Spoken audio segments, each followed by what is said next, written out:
হত্যা মামলায় ঘাতক দালাল নির্মূল কমিটির সভাপতি শাহরিয়ার কবির, সাংবাদিক মোজাম্মেল বাবু ও শ্যামল দত্তকে 7 দিনের রিমান্ডে পাঠিয়েছেন আদালত।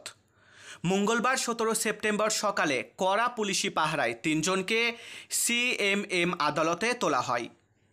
পুলিশ আদালতের কাছে 3 জনকে 10 দিন করে রিমান্ড আবেদন করেন। শুনানি শেষে আদালত 3 জনকে 7 দিন করে রিমান্ড মঞ্জুর করেন। শাহরিয়ার কবির ও মোজাম্মেল বাবুকে রমনা থানার হত্যা মামলায় ও শ্যামল দত্তকে ভাসানটেক থানার হত্যা মামলায় এই রিমান্ড মঞ্জুর করেছেন।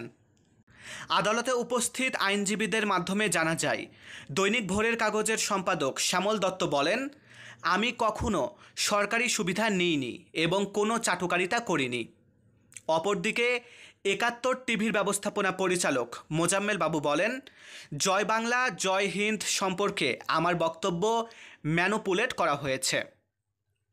এদিন শুনানি চলাকালে আইনজীবীরা বলেন, শাহরিয়ার কবির ইসলাম বিদ্বেষী মানুষ।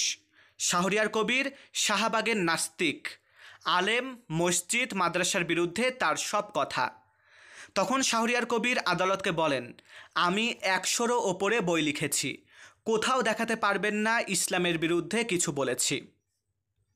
উল্লেখ্য, এর আগে সোমবার 16 সেপ্টেম্বর দিবাগত রাতে রাজধানীর বনানীর বাসা থেকে 71-এর ঘাতক দালাল নির্মূল কমিটির সভাপতি শাহরিয়ার কবিরকে গ্রেপ্তার করে তেজগাঁও থানা পুলিশ। একই দিন অবৈধ পথে ভারতে পালানোর সময় ময়মনসিংহের ধোবাউড়া সীমান্তে আটক হন দৈনিক ভোরের কাগজের সম্পাদক শ্যামল দত্ত ও 71 টিভির ব্যবস্থাপনা পরিচালক মোজাম্মেল বাবু। দাড়ি গোঁফ কেটে ছদ্মবেশে পালানোর চেষ্টা করেও শেষ রক্ষা হয়নি তাদের। মারুফ হাসান বিশাল, বাংলার 10।